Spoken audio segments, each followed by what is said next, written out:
It's important to remind all of us that this transmission can be substantially mitigated by wearing face coverings, by wearing face masks. This slide we present is pretty self-evident, and I think the evidence is overwhelming. We've seen in other countries as it relates to the importance and potency of wearing face coverings to mitigate the spread of this disease.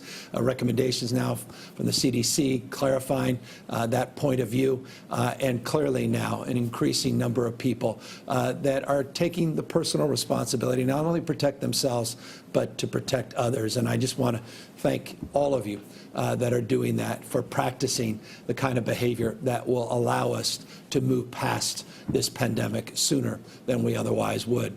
The issue of going outdoors and taking activities specifically that traditionally have been indoors and now moving them outdoors, obviously also to the extent airflow is a big part of that, can mitigate the spread of the virus as well. And that's why we talk often, not just about masks, but the importance of moving indoor activities outdoors. Accordingly, we talk about physical distancing, social distancing. Some refer to it physical distancing, just being 6 feet apart from people you otherwise do not mix with, people that are outside of your household, people that you come close contact with when you're out doing the essential day-to-day work that we all need to do. Fewer people you mix with, the significant reduction in the likelihood of seeing others contract the disease, and of course you as well being impacted by this disease. This next slide bears, I think, some consideration and reflection. I put this slide up a few months ago, worth putting back up today. The power of exponentials, this notion that just an individual that is positive, that comes into contact over a 5-day period with just 2.5 people. Within 30 days, those 2.5 people start mixing with others, and now you have over 400 people that have come down positive with COVID-19. You see just a significant, rather modest by some people's estimates, but significant in terms of its impact, reduction in the number of people you've been exposed to. You just cut that in half from 2.5 people to 1.5 people. Now you're only impacting over a 30-day period through the power of those contacts, 15 people, and less still if you reduce your exposure to less than one individual. And so the point is, we have to minimize our mixing. We have to minimize the transmission of this disease. We have to minimize that by practicing physical distancing, wearing the face coverings, and doing the kinds of things that I think are well described and obviously now need to be more vigilantly followed if we're going to move past this more expeditiously. Last week, on Monday, I put out this new dimmer actions that we're taking in the state of California and what we've done statewide. We talked about those counties that are on the monitoring list, 33 counties, and I'll give you an update on those county lists here in a moment. Again, focusing on indoor operations, on gyms and fitness centers, places of worship, still allowing activity to occur outdoors. Accordingly, issues of barbershops and personal care services. I want to just make personal clarification on the issue of personal services.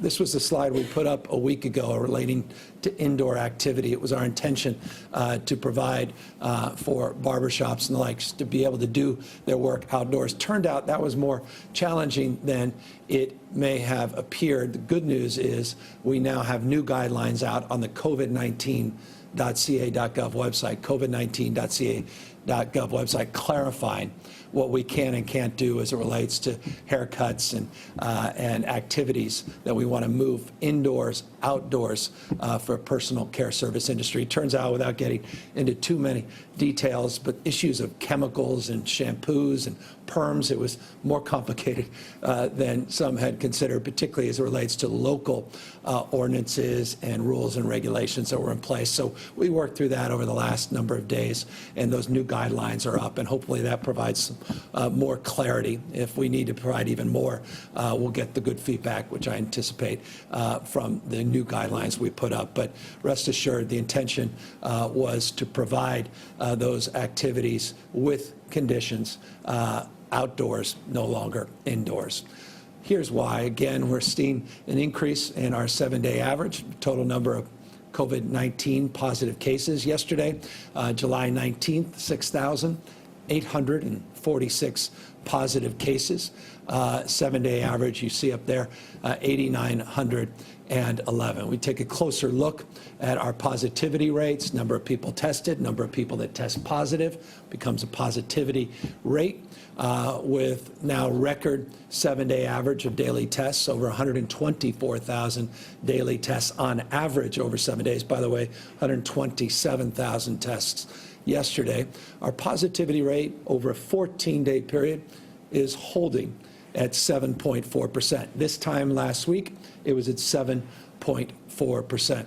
Our 7-day positivity average last week was at 7.7. When I announced on Monday, it's now at 7.2%. So 14 days holding at 7.4. Our 7-day dropping from 7.7 over a week ago to 7.2. Let's get under the hood, as we tend to do here, and look at the numbers a little bit more closely.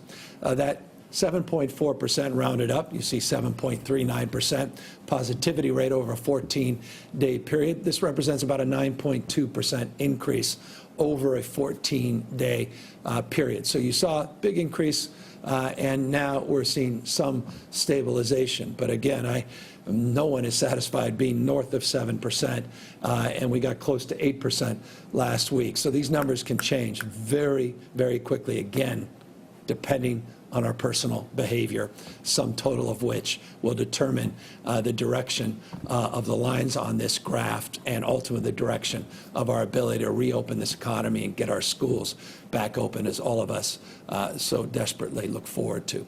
As it relates to hospitalizations, we've seen a 16% increase in hospitalizations over a 14-day period. By the way, that is an increase, but it is a decline in the increase we've experienced over a 3-week period. Let me, without confusing you more, be more specifically. 2 weeks ago, we put up on Monday our hospitalization numbers. It said we were increasing over a 2-week period by 50%. Last week, Monday, over a 2-week period, we were increasing by 28%. This week, over a 2-week period, we're increasing by 16. So 50, 28 to 16. That's an encouraging sign, but I will enliven you with some additional thoughts in a moment as we walk through not just hospitalizations, but ICUs, and then start breaking things down by county. Remember, these numbers are statewide, in the aggregate in our state. None of us live in the aggregate. All of us live somewhere in the state, and there's a very different picture that you can paint depending on where you are in the state, that is not painted by this chart. That said, again, it is encouraging to go from 50, 28 to 16%, but we want to see a decline, not a reduction in the rate of growth.